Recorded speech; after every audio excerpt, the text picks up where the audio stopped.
पाकपतन में sewerage line के लिए खोदे गए गड्ढे में जवान साला लड़का गिरकर जान बहक हो गया। हमने उसको खुद रेस्क्यू किया है। उसका ब्लड वगैरह काफी ज़ाया हो चुका था।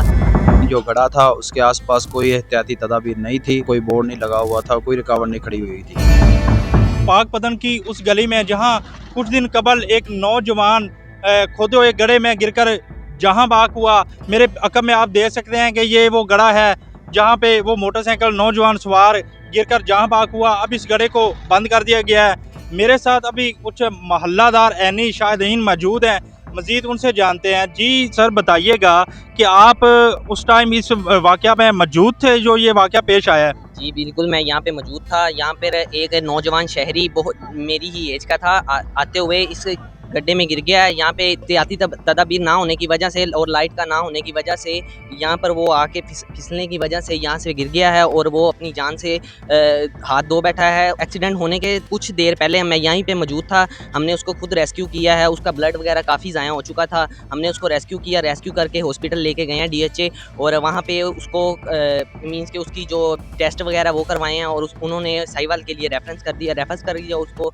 और वो मींस के रेफ़र करने के बाद रास्ते में जब एम्बुलेंस उसको साहिवाल लेके जा रही थी, उसने रास्ते में दम तोड़ दिया। काफ़ी ज़्यादा ब्लड उसका ज़ाया हो गया था, तो इसके साथ ही उसने अपनी जान खो दी। अच्छा, हमें ये भी बताइएगा कि वो जो नौजवान जहाँ बहक हुआ है वो इसी मोहल्ले से था या किसी आसपास के मोहल्ले? वो गुलशन कॉलोनी का लड़का था। वो रेगुलर यहाँ से गुजरता था। उस दिन यहाँ पे एहतियाती तदाबीर ना होने की वजह से और लाइट का ना होने की वजह से स्पीड से गुजर रहा था, तो उसको ये चीज़ नज़र नहीं आई। यहाँ पे अंधेरा काफ़ी होता है, उसकी वजह से उसको पता नहीं चला और वो काफ़ी स्पीड में आ रहा था। आने की वजह से वो यहाँ से फिसला और वहाँ पे साइड पे होके जा गिरा। अच्छा, दूसरा हमें ये भी बताइएगा कि जो नौजवान गिरा है उसकी कितनी देर बाद आपने आके उनको रेस्क्यू किया है? सर, यहाँ पे लाइट का ना होने की वजह से हम तकरीबन 5 मिनट बाद आए हैं, तो उसका काफ़ी ब्लड वगैरह ज़ाया हो चुका था और उसको हमने देखा, उसको मोहल्लेदार काफ़ी ज़्यादा इकट्ठे हुए हैं। उसके बाद उसको हमने रेस्क्यू किया है। यहीं से गुजर रहे थे तो वो लड़का यहाँ पे पता नहीं 3 से 4 मिनट पहले ही एक्सीडेंट हुआ था, यहाँ पे पड़ा हुआ था। तो हमने आया, उसको देखा और मोहल्ले वालों को मैंने बुलाया और काफ़ी मोहल्लेदार इकट्ठे हो गए। उसके बाद उसको हमने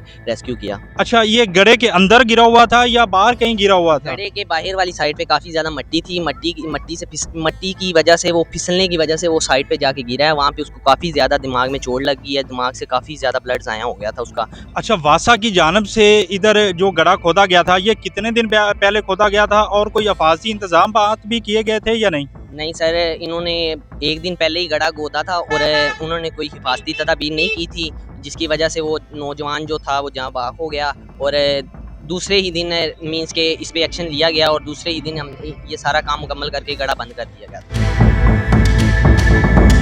जी सर, बताइएगा कि आपका जो एक बेटा कम सन उम्र था वो जहाँ बहक हुआ है, एक सदमा पहुँचा है, आपको ये वाक़या का कैसे इल्म हुआ? जी, मैं इधर घर में ही था तो मैंने फ़ोन करके पूछा कि बेटा अभी तक वापस क्यों नहीं आया। तो वहाँ पर किसी और ने फ़ोन उठाया, वो कह रहा था कि आपके बच्चे का एक्सीडेंट हुआ, वो गड्ढे में गिर गया और उनके खून बहुत ज़्यादा चल रहा है। तो वो कह रहे हैं आप जल्दी आइए। जब मैं वहाँ पे गया तो एम्बुलेंस लेकर चली गई थी, लेकिन जो गड्ढा था उसके आसपास कोई एहतियाती तदाबीर नहीं थी, कोई रिबन नहीं लगा हुआ था, कोई बोर्ड नहीं लगा हुआ था, कोई रुकावट नहीं खड़ी हुई थी। तो मैं जब हॉस्पिटल में गया तो बच्चे को देखा, बच्चे का खून बहुत बह रहा था। तो उन्होंने हमें उधर साहिवाल मुंतकिल कर दिया, तो रास्ते में जाते जाते बच्चा दम तोड़ गया। अच्छा, उस नौजवान की उम्र कितनी थी? जी, उसकी उम्र थी 17 साल। अच्छा, वो तालिब इल्म था या कोई जॉब होल्डर या किसी जगह पे कोई काम वगैरह कर रहा था या क्या करता था वो? नहीं, वो काम ही करता था, किसी जगह किसी बेकरी पे काम करता था, सेलमैन का काम करता था बस। अच्छा सर, हमें ये भी बताइएगा कि ज़िला इंतज़ामिया की जानिब से या कोई सियासी बंदा आपके दरवाजे तक पहुँचा है जिन्होंने आपको यकीन दहानी दिलाई हो कि ये जो आपके बच्चे का ये सानिया हुआ है जिसकी वजह से ये डेथ हुई है, जो इस नाअहल हैं इस मामले में, उनके खिलाफ कोई कार्रवाई कर रहे हैं वो? जी, वो आए थे, जोई जवेद साहब भी आए थे हमारे पास, DC साहब भी आए थे। उन्होंने कहा कि हम कार्रवाई कर रहे हैं, हम आपको इंसाफ दिलाएंगे।